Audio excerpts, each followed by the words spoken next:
Hola, ¿qué tal? Bienvenidos a nuestra segunda sesión y el día de hoy vamos a ver la introducción a las finanzas públicas o también conocida como la teoría de los impuestos, pertenecientes al tema número uno. El día de hoy vamos a ver aspectos generales respecto de las finanzas públicas y de los impuestos. Y sin más que agregar, bueno, pues vamos a comenzar. Lo primero que tenemos que establecer es el concepto de las finanzas públicas. Y las finanzas públicas son la disciplina que se enfoca en la obtención de ingresos, realización de gastos y gestión de la deuda pública de un Estado. De este punto vamos a rescatar que las finanzas públicas tienen que ver con los estados. Y en México nosotros sabemos perfectamente cómo están compuestos, cómo están integrados y sobre de ello es que nosotros desarrollamos las finanzas y los gastos que el gobierno genera a partir, bueno, de la complejidad de sus poblaciones, a partir de la complejidad de sus regiones geográficamente establecidas y a través de los retos que su población y la zona geográfica donde se encuentran les determina, ¿no? Entonces, en ese sentido, las finanzas son los elementos que en donde vamos a analizar lo que son los ingresos y los gastos desde el punto de vista de estos dos factores, que no debemos pasar desapercibidos. Y sí es importante que nosotros consideremos que en términos de finanzas o de elementos financieros, nosotros tenemos que establecer siempre los ingresos y los gastos, ya sea para un estado, ya sea para una empresa, ya sea para un conglomerado. Aquí es exactamente el mismo proceder.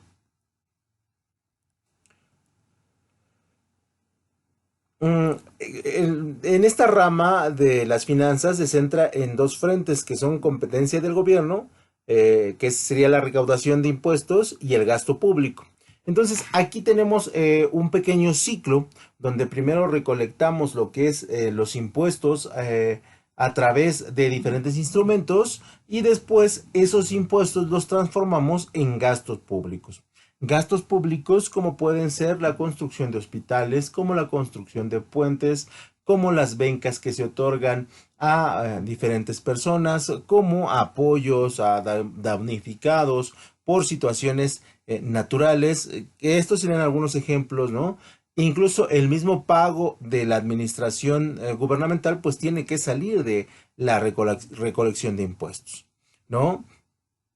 Donde nosotros podemos, perdón, generar un déficit, que esto es una falta de liquidez para ejercer gasto o un superávit, donde nos sobra dinero y lo podemos seguir invirtiendo en más gasto público, ¿no? Entonces, sí es importante que a través del déficit o el superávit, ¿no? Nosotros podemos llegar a un concepto muy, muy interesante que es el ahorro público, ¿no? Y el ahorro público, bueno, es importante porque nos genera reservas para periodos donde el dinero esté escaso. Sí es importante señalar que en México el ahorro del país es grande, tenemos buena cantidad de ahorro en las finanzas públicas y que de alguna otra manera eso hace que nuestras economías estén estables, que es uno de los factores importantes. Las finanzas públicas también deben tener como uno de sus objetivos principales un presupuesto público sostenible en el tiempo. Es decir, no debe generarse una deuda pública que a largo plazo obligue, por ejemplo, a llevar impuestos a un recorte de las personas beneficiadas a los ciudadanos. Esto es, yo voy a mi consulta del Seguro Social y resulta que no están las medicinas, ¿no? O resulta ser que los estudios me los van a dar dentro de 3 meses, ¿no? O la radiografía que me van a obtener va a ser dentro de 8 meses. Eso es lo que no debe pasar dentro de los gobiernos en cuanto al gasto público. Y para ello, cada año, esto es en función de la Cámara de Diputados y la Cámara de Senadores, aprueban el presupuesto de egresos de la Federación y este es cómo es que se va a gastar el dinero durante los subsecuentes 12 meses del año. Normalmente este evento se realiza entre noviembre y diciembre, ¿no? Y aquí se acuerdan todas las partidas presupuestales para los los gobiernos estatales y para las diferentes secretarías que componen el Estado mexicano. A su vez, los estados, una vez que les llega el presupuesto, lo van a destinar a sus diferentes municipios de acuerdo a la importancia que éste tenga o a las necesidades que éste tenga, ¿no? Desafortunadamente, en este esquema descendente, en muchas ocasiones el dinero no llega realmente a las manos que más lo necesitan, ¿no? Y esto es una pena porque, bueno, no debería de suceder, pero más sin embargo, durante muchos años ha pasado, donde el presupuesto, bueno, sí existe, sí se manda, pero nunca llega, ¿no? Y esto no, ha sucedido no solamente con lo que es la parte presupuestaria, sino también en caso de los desastres naturales. Es muy común que en algunas regiones muy apartadas de la República Mexicana este ingreso no llegue, ¿no? Y sí se debe procurar o se han desarrollado muchas técnicas para fiscalizar el dinero. Ese es uno de los elementos más importantes que tienen las finanzas públicas.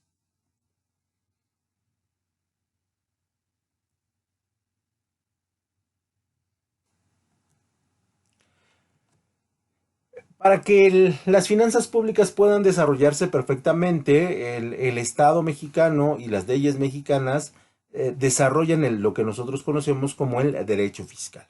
Y el derecho fiscal es una rama del derecho público que se encarga de regular las normas jurídicas que permiten al Estado ejercer su poder tributario con el propósito de obtener de los particulares un sufragio en el gasto público en áreas encargadas de la consecución del bien común, organizado y clasificando toda la información, legislación y normatividad relacionada con los impuestos, lo tributario y lo fiscal. ¿Qué quiere decir esto? Bueno, que el Estado va a forzar a las personas comunes, ¿no?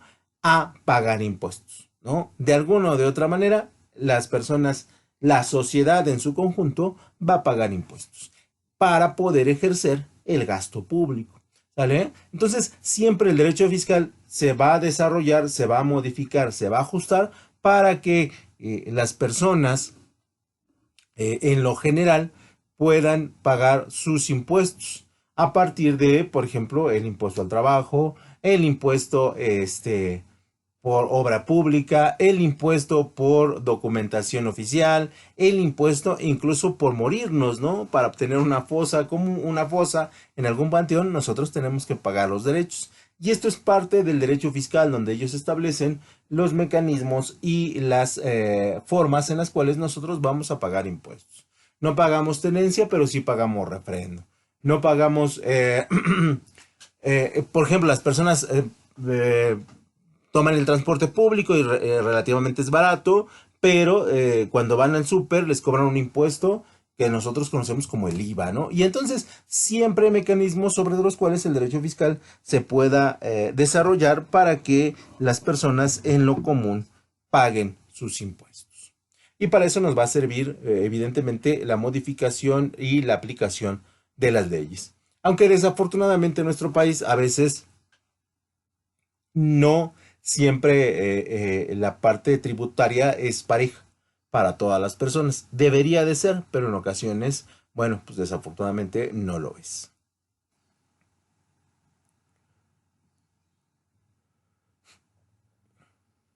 Una segunda definición de derecho fiscal es que nos habla de que el sistema de normas jurídicas que de acuerdo con determinados principios comunes a todas ellas regula el establecimiento, recaudación y control de los ingresos de derecho público del Estado, derivados del ejercicio de su potestad tributaria, así como las relaciones entre el propio Estado y los particulares, considerados en su calidad de contribuyentes. Y volvemos a hablar de que el Estado tiene un poder tributario, un poder de recolectar dinero para su funcionamiento, donde la persona está obligada a pagarlo por más que lo niegue a hacerlo. Al final el Estado determinará o aplicará la fuerza que tiene para que las personas paguen sus respectivos impuestos. Pareciera injusto, ¿no? Que el Estado, por el simple hecho de serlo, tiene la potestad de cobrarnos impuestos. Más sin embargo, la administración del Estado, en teoría, nos promete que va a satisfacer nuestras necesidades sociales, ¿no? Aunque esto no necesariamente se cumpla. E incluso en este momento que yo se los comento, dirán, oye, pues nunca me había puesto a pensar en ese punto, pero es la realidad. Por eso es que es tan importante que las personas cuando ejercen el voto sepan por quién votar, porque les estamos confiriendo el derecho de que nos den una mejor calidad de vida cobrando lo que cobran, ¿no? Que no son salarios bajos, que son salarios bien altos, y hay funcionarios que tienen toda su vida cobrando de la recaudación que hace el Estado, y en muchas ocasiones su actividad en beneficio de la sociedad realmente es muy poquita, ¿no? Entonces, en ese sentido, sí deberíamos de ser más estrictos porque nosotros les damos el derecho de que administren los bienes sociales en beneficio de todas las personas. Entonces, en ese sentido, sí debemos de ser mucho más considerados en relación a por quién votamos y por qué partido elegimos para que logren un bienestar para la ciudadanía. ¿Por qué es importante el derecho fiscal? Bueno, evidentemente la importancia se fundamenta en el Estado, no en el contribuyente, y aquí nos dice que las leyes tributarias se encargan de que los impuestos se recauden dentro de los límites de las normas impositivas vigentes. Claro, si una ley fiscal siempre es una ley impositiva, porque evidentemente nosotros no vamos a querer pagar impuestos, porque evidentemente nosotros no queremos darle una parte de nuestro dinero al Estado, más sin embargo el Estado actúa dentro de los límites normativos para que nosotros, pues de buena fe, pero no con todas las ganas del mundo, les demos una parte de nuestros ingresos producidas por nuestras diferentes actividades. Por eso es importante, porque a través del derecho, pues se me aplican normas impositivas y yo tengo que pagarle al Estado por el funcionamiento de su administración y sobre todo por el funcionamiento de la administración de la sociedad.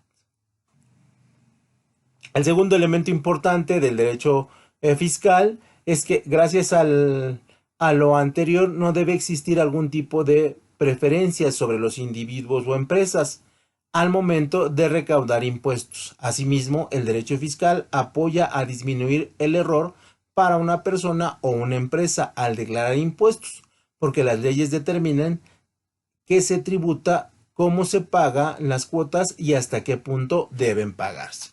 Sí, evidentemente hay elementos sobre de los cuales nosotros pagamos impuestos donde se nos determina una carga impositiva que va de acuerdo a ciertos montos, pero en muchas ocasiones habrá gente que no se vea realmente beneficiada por estas cargas tributarias. Más sin embargo, uno de los datos que sí deberían de ser a fuerzas es que todos paguemos impuestos, ¿no? Desafortunadamente, en los sexenios anteriores había empresas y había personas que no pagaban sus impuestos, ¿no? Simplemente por ser conocidos de aquellas personas que tenían el poder y que de alguna otra manera se veían beneficiadas. Y es imposible y es increíble que personas que ganan los salarios mínimos, a ellos sí se les cobren tasas impositivas por considerárselos pues personas que están en la posibilidad de pagar impuestos. Entonces, en ese sentido, creo que el derecho fiscal mexicano pues nos ha fallado y nos ha fallado en gran medida, ¿no? Hoy vemos que muchas empresas se quejan por el cobro de impuestos, más sin embargo no se quejaban cuando no se les cobraba, ¿no? Entonces ahí también las empresas tienen parte de culpa, ¿no? Pero sobre todo el derecho fiscal y en general el derecho que muchas veces está mal constituido. Por lo tanto, sí es importante que nosotros revisemos en qué elementos se ha equivocado. Y después tendríamos la clasificación del derecho fiscal, donde va a estar clasificado en tres grandes bloques, ¿no? Primero, como un aspecto conceptual, vamos a tener el derecho fiscal, el derecho tributario y el derecho financiero, donde desarrollamos, creamos, reestructuramos o modificamos aspectos conceptuales de la ley. En el bloque número 2 tenemos el origen del derecho, donde vamos a establecer las fuentes formales del derecho fiscal, esto es, las bases sobre de las cuales el derecho se debe fundamentar. Aquí recuerden que hay un fundamento, ¿no? O un origen del derecho en este caso, que es el derecho constitucional. Y sobre el derecho constitucional, nosotros los tomamos como las fuentes formales y de ahí establecemos la estructura de la tributación, ¿no? Que habíamos comentado que es impositiva. Y en tercer bloque tenemos la obtención de los ingresos y aquí tendremos las actividades financieras del Estado. Esto es cómo recoge dinero el Estado a través de sus respectivos ciudadanos, ¿no? Y entonces muestras tenemos muchas. Y ahí terminaríamos nuestro tema número 1. Y como el temario es tan extenso y como tenemos que avanzar mucho, vamos a pasar al tema número 2, que sería, que se llamaría el Código Fiscal de la Federación, sus leyes y sus reglamentos, y que pertenece al tema número 2. Y bueno, lo primero que tenemos que establecer es la estructura que tiene el Código Fiscal de la Federación, ¿no? Donde se nos dice que es un compendio. Un compendio es una suma de leyes y normas que contienen aspectos fiscales, así como obligaciones y derechos de los contribuyentes en relación con el cumplimiento del pago de los impuestos federales. Es decir, contiene y reglamenta las diferentes vertientes del día a día en materia tributaria del contribuyente. ¿Cuándo tenemos que pagar? ¿Cómo tenemos que pagar? ¿Y cuánto tenemos que pagar? Y bajo ese concepto, el Código Fiscal de la Federación se fundamenta. Debemos decir que cada año el código va a tener ciertas correcciones. Por lo tanto, el código del 2020 en algunas cosas es distinto al código del 2021. Entonces, siempre debemos estar actualizados en este terreno para que siempre estemos con nuestra carga tributaria al día, porque si no, bueno, se nos lanzan los lobos y eso no lo queremos, ¿no? En segundo lugar, como parte de nuestra estructura, vamos a tener que el Código Fiscal de la Federación estará integrado por el capítulo único, donde la parte más importante es la facultad de las autoridades fiscales. ¿Por qué nos tienen que cobrar impuestos? En el capítulo 1, capítulo 2 de los acuerdos conclusivos, ¿no? De cómo nos tienen que cobrar los impuestos y cada cuándo. El título número 4, que es de las infracciones y de los delitos fiscales, que vamos a ver un poquito más adelante, ¿no? Después tendríamos del capítulo 1 de las infracciones, ¿no? En qué momento se nos infracciona. Del capítulo número 2 de los delitos fiscales que podemos visualizar. Y continuando con la estructura, tendríamos en el título 5 de los procedimientos administrativos, sobre todo para empresas y negocios. En el capítulo número 1 tendríamos los recursos administrativos que tenemos para salvar las multas o los delitos. En la sección número 1 tendríamos lo que son los recursos de revocación, ¿no? En la sección número 2 tendríamos lo que son de la impugnación de las notificaciones derogado, que aquí, bueno, pues este ya no está en cumplimiento, pero que era uno de los artículos más importantes, o una de las secciones más importantes. En la sección número 3 tendríamos lo que son los trámites y las resoluciones de los recursos, sobre todo cuando nos queremos como amparar, ¿no? La palabra no es correcta de amparo porque no existe en el Código Fiscal de la Federación, pero sí es cuando queremos salvar alguna multa, ¿no? Desechamos en su totalidad. Continuando con la estructura, estaríamos hablando de los trámites y resoluciones del recurso de revocación exclusivo del fondo. En el capítulo número 2 tendríamos de las notificaciones y las garantías del interés fiscal, cuando se nos hacen evidentemente notificaciones. En el capítulo número 3 de la sección 1 tendríamos de las disposiciones generales. Y ese sería uno de los elementos, un recorrido muy general acerca de los puntos más importantes que nosotros tendríamos que estudiar si empezamos a trabajar con el Código Fiscal, ¿no? Entonces sí es importante que revisemos esos elementos. En la sección número 2 del embargo, cuando ya la cosa se puso muy, muy complicada y evidentemente ya nos va a caer Hacienda con toda la fuerza, En la sección 3 de las intervenciones, sobre todo cuando Hacienda ya interviene, porque nuestra empresa, nuestro negocio, nuestra actividad comercial le resulta sospechosa y le resulta que no está siendo correctamente llevada a cabo. En la sección número 4 del remate, ya cuando prácticamente nos declaramos en quiebra y hemos tenido que pagar el procedimiento administrativo de cierre y de quiebra, y el remate, bueno, pues básicamente se da para todos los acreedores que tenemos que pues, buscan llevarse una tajada de lo que se pueda ya para recuperar lo perdido, ¿no? Y del título número 6, la revelación de esquemas reportables. Bueno, pues aquí se reportan las fallas o las inconsistencias que tengan los negocios para poder sancionarlos. Las disposiciones generales nos habla de que es un compendio que contiene aspectos fiscales, así como obligaciones y derechos de los contribuyentes en relación con el cumplimiento del pago de los impuestos federales, es decir, contiene y reglamenta los diferentes vertientes del día a día en materia tributaria del contribuyente, ¿no? Que es muy similar a la definición del Código Fiscal. ¿Qué derechos y obligaciones tienen los contribuyentes? Bueno, aquí tenemos algunas.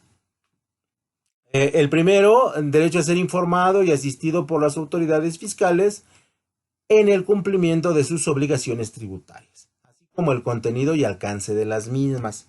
Sí, hoy es posible que si nosotros no sabemos cuáles son nuestras obligaciones como contribuyentes, le digamos a las diferentes instancias que nos den cursos de capacitación, que nos den asesorías y que nos permitan realizar diferentes ejercicios para entender qué es lo que tenemos que pagar, ¿no? Aunque realmente es muy complicado, sí es complicado de entender. En el número 2, derecho a obtener en su beneficio las devoluciones de impuestos que procedan en los términos del Código Fiscal de la Federación y de las leyes fiscales aplicables. Sí hay ocasiones en que por los montos y las circunstancias se nos puede regresar dinero, ¿no? Por ejemplo, esto lo hacían mucho las empresas grandes que donaban y esa donación era libre de impuestos. Entonces había un punto en que se les regresaba una cantidad de dinero que correspondía a dicha aportación, ¿no? Cuando muchas veces las aportaciones las hacían los propios empleados. Y después tendremos el derecho a conocer el estado de tramitación de los procedimientos en los que sea parte, ¿no? En caso de que tengamos algún problema.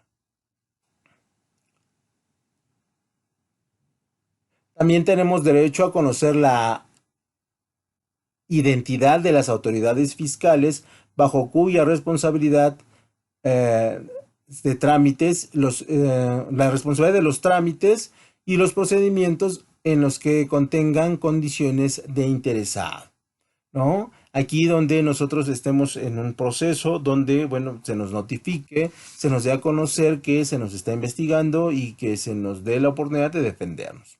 Derecho a obtener certificaciones y copias de las declaraciones presentadas por el contribuyente previo al pago de derecho que en su caso establezca la ley. Sí tenemos derecho a que se nos den copias certificadas de lo que se declaró, ¿no? Evidentemente esto implica un pago. Derecho a no aportar los documentos que ya se encuentran en poder de las autoridades fiscales actuantes, ¿sale? O sea, yo ya les entregué mi declaración fiscal, no tengo por qué volverles a entregar porque ellos ya la tienen, ¿sale? Es mi derecho.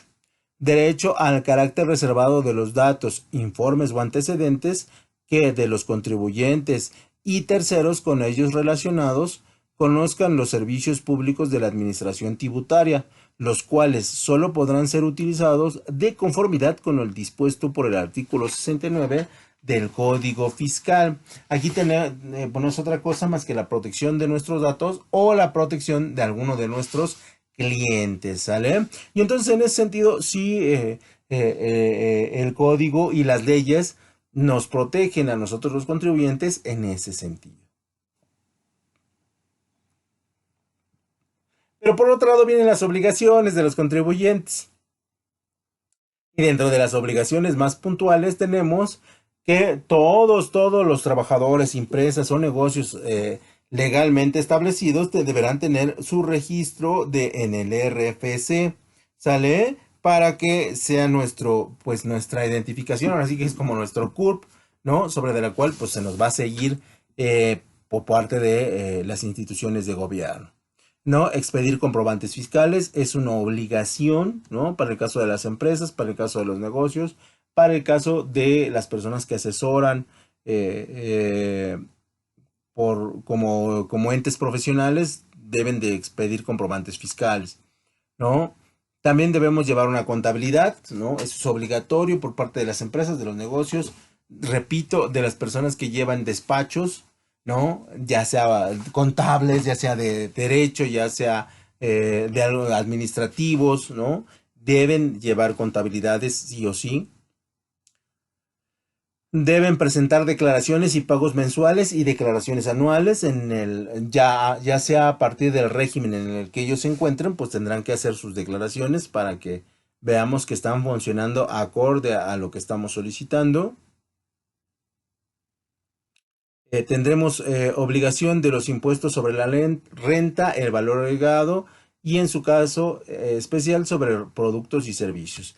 Esto es cuando somos creadores de empleo, bueno, pues tendremos que establecer el pago del valor agregado, el pago del impuesto sobre la renta, ¿no? Que se le cobra a los trabajadores o el pago por algunos artículos que traigamos de otros países, ¿no? Y en algunos casos por producir o por servir para aquellos productos que sean de escasa elaboración o sean escasos de encontrar para fabricar. Ejemplos como la plata, como el oro, que también en México ahí deja mucho que desear, ¿no? Porque nosotros sabemos que muchas de las industrias extractivas, sobre todo mineras, no son mexicanas y no son mexicanas en términos de constitución de acta constitutiva. Más bien son empresas que son de dueños extranjeros, pero que tienen prestanombres mexicanos, ¿no? Y entonces en ese sentido ahí también la ley ha fallado.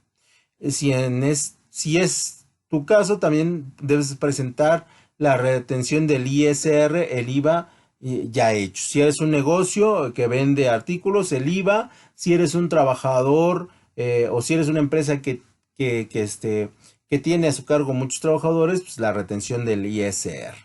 ¿Sale? Y entonces ahí pues necesitas un contador o un administrador, ¿no? Representar la declaración informativa de operaciones con terceros. Esto es para negocios con proveedores, con clientes que excedan una cantidad de dinero por ya realmente muy considerable, ¿no? Dentro de las obligaciones también de los contribuyentes tenemos la declaración informativa múltiple, ¿no? Que esto es solamente para algunos negocios y otras obligaciones. También tendremos que retener impuestos, así como expedir el comprobante fiscal que corresponde, el cual se puede considerar como la constancia de retención, ¿no? Que a muchos trabajadores se les hace. Formular un estado de posición financiera e inventario de existencias para mis amigos contadores. Por eso es necesario que el cierre siempre los cierres contables son realmente muy pesados porque por ley los debemos de emitir para que no estemos lavando dinero y luego determinar la utilidad fiscal las utilidades, el famoso PTU de cada año. Llevar un control de inventarios, ¿no? Que esto lo puede hacer el contador o el administrador y avisar por los préstamos, aportaciones para futuros de aumento de capital recibidos. Esto es la venta de acciones, la modificación de nuestra acta constitutiva para que intervengan mayores socios y cuál es su aportación en términos de capital. Estos son avisos, ¿eh? No tenemos que pagar impuestos, pero sí tenemos que avisar, ¿no? Y la declaración informativa en los formatos electrónicos o multi-IEPS para los pequeños contribuyentes o los pequeños empresarios, ¿no? Si se dan cuenta, son bastantes obligaciones que tenemos. ¿Y cuáles son las facultades de las autoridades fiscales? Y aquí nos vamos a hacer una pregunta. ¿Qué facultades tienen las autoridades fiscales? Bueno, la autoridad tributaria goza de diversas facultades que le permite cumplir su cometido, obtener los ingresos tributarios para cubrir el gasto público, atendiendo a la estructura de nuestro país es el Poder Ejecutivo quien ejerce la función administrativa. Dentro de esta se enmarca la recaudación y la fiscalización asignada a la Secretaría de Hacienda y Crédito Público, ¿no? En la antigüedad, bueno, pues era el cazabrujas, ¿no? Y el artículo 31, fracción 11 de la Ley Orgánica de la Administración Pública Federal, dispone que la Secretaría de Hacienda y Crédito Público le corresponde hacer la recaudación y la fiscalización de los impuestos. Pregunta de examen: ¿qué artículo de la ley orgánica nos determina que Hacienda tiene que hacer la recaudación y la fiscalización? De una vez les advierto, ¿vale? ¿Cuáles son las facultades de las autoridades fiscales? Estas facultades asignadas a la Secretaría de Hacienda y Crédito Público las ejerce el Servicio de Administración Tributario, el SAT, porque por ahí muchos alumnos me dicen, bueno, ¿qué hace la Secretaría de Hacienda y Crédito Público y el SAT? Son lo mismo, y bueno, digamos que la Secretaría es la mamá y el SAT es el hijo, ¿no? Para que nos demos una idea, como órgano administrativo desconcentrado subordinado a dicha Secretaría. Así tenemos que estas facultades consisten en la recaudación, el cobro de impuestos, la contribuciones de mejoras, derechos productores y aprovechamientos federales. Y dentro de la fiscalización, la vigilancia y aseguramiento del cumplimiento de las disposiciones fiscales. De hecho, no sé si se han dado cuenta, pero en los últimos años, particularmente en los últimos 2 años, de repente hay una unidad de inteligencia financiera que congela las cuentas. Bueno, es parte del SAT. Es un órgano desconcentrado que fiscaliza cómo se está moviendo el dinero, y si hay alguna actividad sospechosa, bueno, pues les caen y les congelan las cuentas hasta saber qué está pasando con ellas. Por lo tanto, las facultades de las autoridades fiscales se reducen en 2, lo que es la recaudación y la fiscalización. Y vamos a pasar a lo que son las infracciones y los delitos fiscales. Y dentro de las infracciones tendremos los siguientes ejemplos. Por ejemplo, no citar la clave del RFC o utilizar alguna no asignada por la autoridad fiscal en las declaraciones, avisos, solicitudes, promociones y demás documentos que se presenten ante la autoridad fiscal cuando se esté obligado conforme la ley. Esto lo hacían mucho las factureras, ¿no? Que de repente ponían otro número fiscal y no les podías hacer el cobro. Y como hace algunos años, bueno, pues no se quería ayudar al gasto público, pues no era realmente importante. Y entonces muchas empresas recurrían a las factureras para poder hacer este tipo de situaciones, ¿no? Y salvar impuestos. Hoy en día eso ya no se puede. Número 2, señalar como domicilio fiscal un lugar distinto del que corresponde. Por ahí deben haber escuchado lo que es la estafa maestra. Y dentro de la estafa maestra había empresas que decían estar en cierto lugar y el SAT llegaba y era una casa abandonada o un terreno baldío o era un lugar que no existía, ¿no? Y entonces ahí había que infraccionarlos. 3, no presentar la declaración, las solicitudes, los avisos o las constancias que exijan las disposiciones fiscales o representarlos a requerimiento de las autoridades fiscales. Y esta sí es una recomendación, muchachos, cuando por desgracia los mande a llamar a Hacienda o el SAT, ustedes vayan con de rodillas, entren pidiendo perdón, ¿no? Y que les expliquen cuál es el problema. Es mejor a dejar pasar el tiempo, porque mientras más tiempo pase, el SAT se va a enojar mucho más, ¿no? En el número 4, no proporcionar la información de las personas a las que se le hubiera entregado cantidades en efectivo por concepto de subsidios para el empleo de conformidad con las disposiciones legales que lo regulan o representarlas fuera del plazo establecido por ellos. ¿Sale? Y número 5, no cumplir con las obligaciones sobre evaluación de inventarios y no llevar el procedimiento de control de las mismas. Si no llevamos un control de inventarios o si no lo presentamos, el SAT infiere que estamos lavando dinero. ¿Sale? No les voy a hablar más de esto, pero solamente es lo que puedo comentar para no entrar en polémica.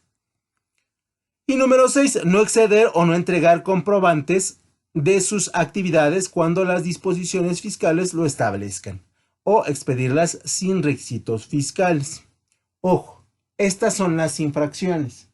De las infracciones podemos pasar a los delitos. Y dentro de los delitos encontramos los siguientes.